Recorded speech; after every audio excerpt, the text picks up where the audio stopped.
5:30 p.m., just on the other side of the room, directly opposite the exhibition side. And by all means, catch up with myself, Per Magnus, and also in the audience is our global head of sales, Matt Watson. So please feel free to reach out to us. And also by way of introduction, once again, you've already seen a video that was played by Rystad Energy. We are a global business intelligence and consulting company. Do you not think 5 years is a little bit, should I say, small when you talk about investment circle?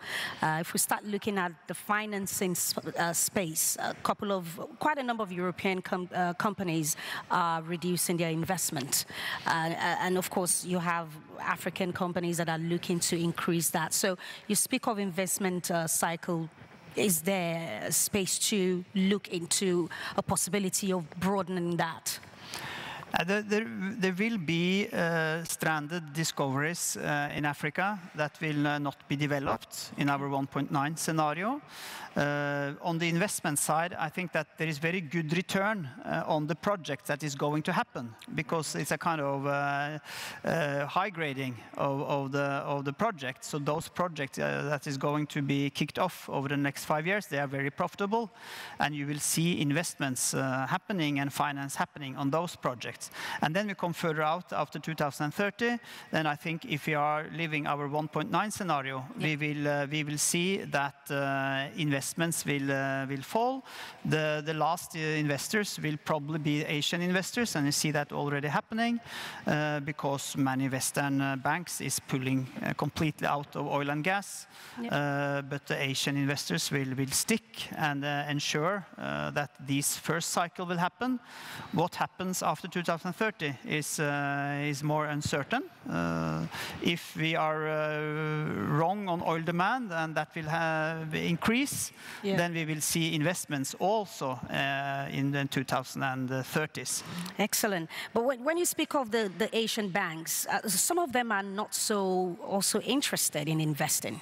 I mean, I have an example here, Singapore's Overseas Chinese Banking Corporation. Well, I think the name is in the overseas. So the other Asian banks are quite interested in financing projects in Africa. So hopefully that continues. Yes, I think that's the exception. That's an exception, of the rule that Asian investors, they have money, it's a lot of capital, and they will make sure that this first cycle, which lasts to 2030, will really happen. Excellent. Thank you, Per Magnus.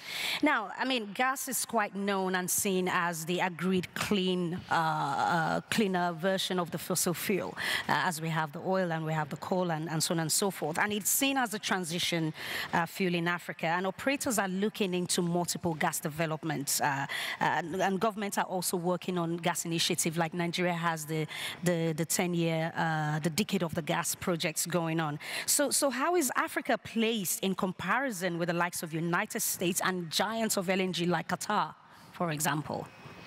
Now, there is a global cost curve on LNG developments, and as compared to the US, where we will see most volumes coming from US going forward by far. But those developments in US, they are more costly when you are factoring in the transport costs, the liquefaction costs. The gas price in US is lower than the rest of the world. But all the African projects, the East African projects, they are on the left side of the cost curve as compared to the US projects. So I would say that the African LNG projects are very competitive. They will happen, and the marginal projects will be American projects. Excellent, interesting. So, I mean, the COP 28 is coming up in Dubai very soon. But in, last year, COP 27, which took place in Egypt, had initiatives from of which was launched of the Africa Just and Affordable Energy Transition. There's a lot of conversation around that, Just Africa Affordable Energy Transition. This is an initiative that was launched, and it's called AJT, but let's leave the acronyms. And the aim are 3 key targets, all focusing on power: increasing the share of electricity generation using renewable sources by 25% points by 2027. universal access by 2030. And finally, I think I have the rest here, finally establishing a power sector that is completely based on renewable sources by 2060. How do we see the power mix in Africa going forward in the long term? What are we looking at here? The power mix today in Africa is about 5% of the power mix today is wind, and about 5% is solar in Africa today. So we have come a little bit on the way. So that's the kind of starting point. Yeah. We think that by 2030, again in our 1.9 scenario, which is a kind of center scenario, we will see something like 15% on wind and 15% on solar by 2030. So the ambition of 25 percentage points before 27, it is possible. But our forecast is a little more on the moderation side, and but I would say that. So we're quite conservative. Is that what you say? I think we are quite fairly optimistic on renewables and also in Africa.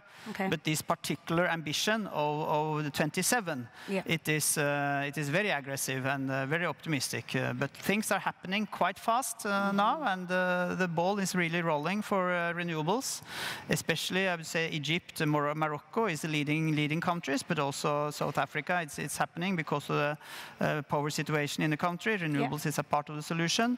So it is possible, but our kind of central forecast says that it will go slightly slower, but still quite quick with the 30% renewables by 2030.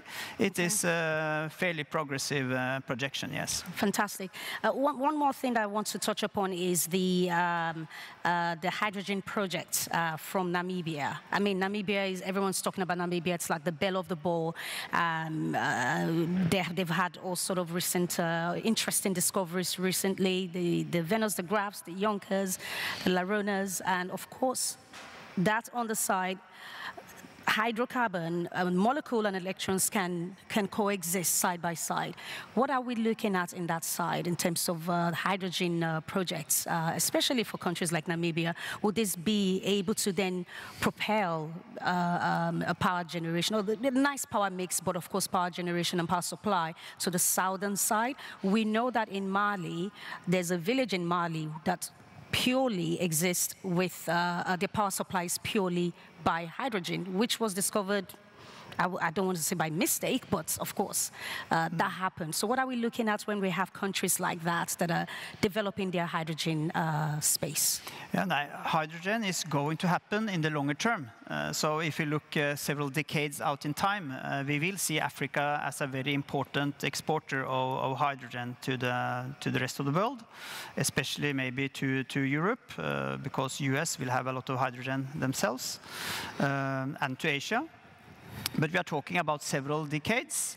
Our forecast, as far out in time as 2050, we forecast 70 million tons of hydrogen being produced around in the world. And our forecast for Africa is about 10 million tons, so about 15% of the global supply demand of hydrogen by 2050 should come from Africa.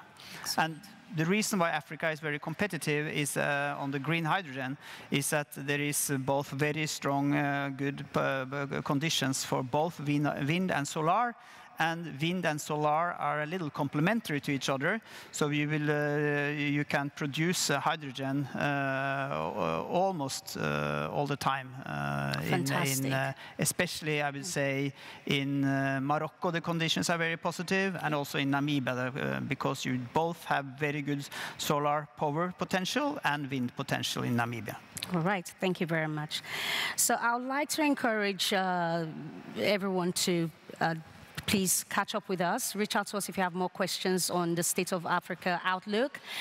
We will be having drinks at 5:30 p.m. just on the other side of the room, directly opposite the exhibition side. And by all means, catch up with myself, Per Magnus, and also in the audience is our global head of sales, Matt Watson. So please feel free to reach out to us. And also by way of introduction, once again, you've already seen a video that that was played by Rystad Energy. We are a global business intelligence and consulting company headquartered out of Norway.